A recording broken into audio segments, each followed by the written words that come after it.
Hi friends, मैं आप लोग को एलटी ग्रेड मैथमेटिक्स का बहुत इंपॉर्टेंट क्वेश्चन बताने जा रहा हूँ। क्वेश्चन है कि यदि x प्लस 2y बराबर 8 तब एक्स वाई का अधिकतम मान है। ऑप्शन दिया गया है 20, 16, 24, 8। ये बताइए, लिखा है कि एक्स वाई का अधिकतम मान है, तो या तो 20 होगा, नहीं तो 16 होगा, नहीं तो 24 होगा, नहीं तो 8 होगा। ठीक है, आपको बताना है। देखिए, मैं इस क्वेश्चन को लगाने का एक ऐसा टेक्निक यूज करने जा रहा हूँ कि अगर आप एग्जाम में अप्लाई करेंगे इस मेथड का, तो आप क्वेश्चन को ईजिली तरीके से सॉल्व करने का प्रयास जरूर कर सकते हैं। ठीक, तो आप क्या करेंगे, देखिए सोल्यूशन क्या है कि क्वेश्चन दिया है एक्स प्लस 2y बराबर 8। इसको मैं समीकरण एक मान स्टार मान लिया हूँ, कुछ भी आप नाम दे सकते हैं। तो देखिए, मैं इस क्वेश्चन को लगाने का ऑप्शन से चेकअप कर रहा हूँ। तो देखिए, पहला ऑप्शन क्या दिया है, चेक ऑप्शन ए। यदि एक्स वाई बराबर 20, आप पूछेंगे 20 को लिया हूँ, तो लिखा है कि एक्स वाई का अधिकतम मान है, या तो 20 होगा, नहीं तो 16 होगा, नहीं तो 24 होगा, नहीं तो 8 होगा। तो मैं सपोज मान लेता हूँ कुछ देर के लिए कि एक्स वाई का मान सपोज 20 है। ठीक, तो मैं एक्स वाई को 20 लेता हूँ। तो एक्स वाई बराबर 20 है, तो एक्स और वाई को मल्टीप्लाई करने पे ही ना 20 आया होगा। तो मैं एक्स और वाई का कुछ पॉइंट उठाता हूँ, मतलब इसको फैक्टराइजेशन कर देता हूँ 20 का। मतलब ऐसा एक्स वाई का मान रखते हैं कि जो गुणा करने पे 20 आ जाए। यही इसका मतलब हुआ ना कि एक्स इंटू वाई बराबर 20।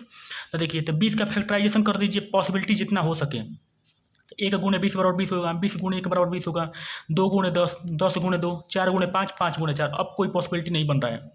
अगर बनेगा भी तो फ्रैक्शन में बनेगा। मतलब मान लीजिए आप कहेंगे कि एक्स बराबर 40 ले लें, वाई बराबर 1/2 ले लें, तभी तो 20 आ जाएगा ना। मतलब हमको एक्स वाई के मान ये दिखे हैं कि मतलब मल्टीप्लाई करने में 20 आना चाहिए। आप मल्टीप्लाई कीजिए, सभी का मान 20 आ जाएगा। तो आप अगर कहेंगे कि एक्स बराबर 40 ले लें, वाई बराबर 1/2 ले लें, तो मल्टीप्लाई करने में तभी भी तो 20 आएगा ना। नहीं, आप जितना हो सके इंटीजर में ही लाएं। ठीक है, तो देखिए अब आप एक्स का मान देखिए, फर्स्ट जो पॉइंट है वो एक्स है और दूसरा जो है गुणा के बाद वाला वाई है। मतलब यहाँ से आप कंपेयर कर सकते हैं कि एक्स इंटू वाई, मतलब एक जो पहला पॉइंट होगा वो एक्स है और उसके जस्ट बाद वाला वाई है। तो यहाँ से इस कंपेयर करेंगे तो क्या है, एक्स बराबर 1 है, वाई बराबर 20 है। तो आप अगर एक्स वाई का मान 20 लेकर चले हैं, तो आपको चेक भी तो करना पड़ेगा ना कि एक्स प्लस 2y बराबर 8 आना चाहिए। अगर आप एक्स वाई का अधिकतम मान 20 ले लिए हैं, ठीक, आप उसको फैक्टराइजेशन कर दिए हैं, तो एक्स और वाई का मान तो आप निकाल चुके हैं। मतलब अगर सभी, ये तो सभी एक्स वाई का मान है ना, पहला वाला एक्स का मान है, दूसरा वाला वाई का मान है। तो आपको चेक करना होगा कि एक्स प्लस 2y बराबर 8 आ रहा है। अगर एक्स प्लस 2y बराबर 8 आ जाएगा तो मतलब एक्स वाई बराबर 20 हमारा आंसर हो जाएगा। अगर एक्स प्लस 2y बराबर 8 कंडीशन को होल्ड नहीं करेगा तो एक्स वाई बराबर 20 हमारा सॉल्यूशन नहीं होगा। सेम यही टेक्निक है, आप 5 सेकंड के अंदर क्वेश्चन को सॉल्व कर सकते हैं। आप अप्लाई कीजिए, एक्स का मान 1 रखिए, वाई का मान 20 रखिए, क्या कभी 8 आएगा? नहीं। एक्स का मान 20 रखिए, अब 20 में कुछ भी जोड़ेंगे तो 8 कभी आएगा नहीं, ये भी कट जाएगा। एक्स बराबर 2 रखिए, मतलब ये जो एक्स और वाई के वैल्यू हैं, मतलब पहला वाला एक्स है, दूसरा वाला वाई है, आप इसमें रखिए, अगर 8 आएगा तो सही है। तो रख के देखिए, अब यहाँ अगर एक्स बराबर 2 रखें, अब वाई बराबर 10 रखें, तो कभी आएगा? नहीं आएगा। मतलब कि कोई भी पॉइंट पे जोड़ने पे 8 नहीं आएगा। तो पहला ऑप्शन गलत हो गया। ठीक, अब आप एक्स वाई बराबर 16 लेके चलिए। मतलब बोला है कि एक्स वाई का अधिकतम मान है, तो 16 भी ले सकते हैं ना। तो यदि एक्स वाई बराबर 16 लेके चलते हैं तो क्या होगा, इसका भी फैक्टराइजेशन कर दीजिए। तो क्या होगा, 1 गुणे 16, 16 गुणे 1, 2 गुणे 8, 8 गुणे 2, 4 गुणे 4। मतलब यही पॉसिबिलिटी बन रही है इसका फैक्टराइजेशन का, 16 का।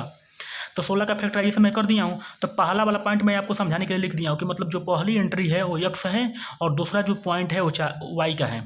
ठीक है, तो अब चेक कीजिए क्या एक्स प्लस 2y बराबर 8 आ रहा है। आप पूछेंगे क्यों ऐसा चेकअप करा रहे हैं, तो क्योंकि हमारा क्वेश्चन पहले से ऑलरेडी दिया है कि एक्स प्लस 2y बराबर 8 आपको दिया है, लेकिन हम एक्स वाई का मान ऑप्शन से चूज करके चल रहे हैं। तो जो एक्स और वाई की वैल्यू हमारी निकल रही है, तो हम इसमें पुट कर देते हैं और देख रहे हैं क्या हमारा सोल्यूशन 8 आ रहा है।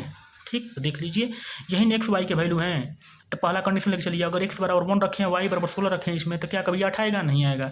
यहाँ अगर एक्स बराबर 16 रखें, वाई बराबर 1 रखें, तो 8 आएगा? नहीं आएगा। आप कोई भी पॉइंट रखेंगे 8 नहीं आएगा। रख के देख लीजिए आप। ये नहीं कि कोई बड़ा क्वेश्चन है, 5 सेकंड के अंदर आप बता सकते हैं। ठीक है, अब सपोज तीसरा क्या है, 24, सी ऑप्शन 24 लेके चलते हैं कि अगर एक्स वाई का मान 24 हो जाए तो क्या होगा। देखिए, तो एक्स वाई बराबर अगर 24 हो जाएगा तो 24 का फैक्टराइजेशन कीजिए केवल इंटीजर में। 1 गुणे 24, 24 गुणे 1, 2 गुणे 12, 12 गुणे 2, 3 गुणे 8, 8 गुणे 3, 4 गुणे 6, 6 गुणे 4। मतलब यही पॉसिबिलिटी बन रही है। आप ये पॉइंट उठा कर रखिए, मतलब जो पहला पॉइंट है वो एक्स का मान है और दूसरा पॉइंट वाई का मान है। आप यहाँ पर रखिए एक्स प्लस 2y बराबर 8 आना चाहिए। तो एक्स बराबर 1 रखते हैं, वाई बराबर 24 रखेंगे, तो क्या कभी 8 आएगा? नहीं आएगा। एक्स बराबर 24 रखेंगे, वाई बराबर 1 रखेंगे, क्या कभी 8 आएगा? नहीं आएगा। आप कोई भी पॉइंट उठा कर रखिए, 8 नहीं आएगा। ठीक, सी ऑप्शन भी गलत हो गया। अब डी ऑप्शन को चेक करते हैं। डी ऑप्शन क्या है कि बोला है कि एक्स वाई का अधिकतम, एक्स वाई का मान अब 8 है, तो एक्स वाई बराबर 8 लेके चलते हैं, देखते हैं क्या होता है। देखिए, एक्स वाई को 8 लेके चलते हैं, तो अगर यदि एक्स वाई बराबर 8 है ठीक। तो 8 का फैक्टराइजेशन कीजिए तो 1 गुणे 8 होगा, 8 गुणे 1 होगा, 2 गुणे 4 होगा, 4 गुणे 2 होगा। अब कोई पॉसिबिलिटी नहीं बन रही है इंटीजर में कि आप 8 को फैक्टराइज में कर दिया हूँ, मतलब इसके 4 पॉइंट आ रहे हैं। तो 1 गुणे 8, अब x + 2y = 8 को सेटिस्फाई करना चाहिए ना, कोई पॉइंट सेटिस्फाई कर जाएगा तो आंसर हो जाएगा।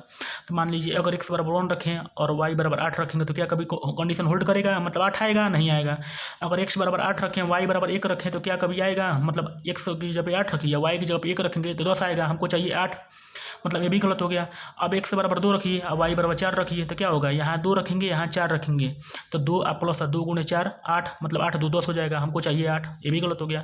अब अगर x = 4 और y = 2 रखेंगे तो हमारा कंडीशन फुलफिल हो जाएगा। देखिए x = यहाँ 4 रखिए, y = 2 रखिए तो 8 आ जाएगा, मतलब x y = 8 लेने के बाद हमारा कंडीशन फुलफिल हो रहा है, इसलिए हमारा x y का अधिकतम मान क्या होगा, 8 ही होगा।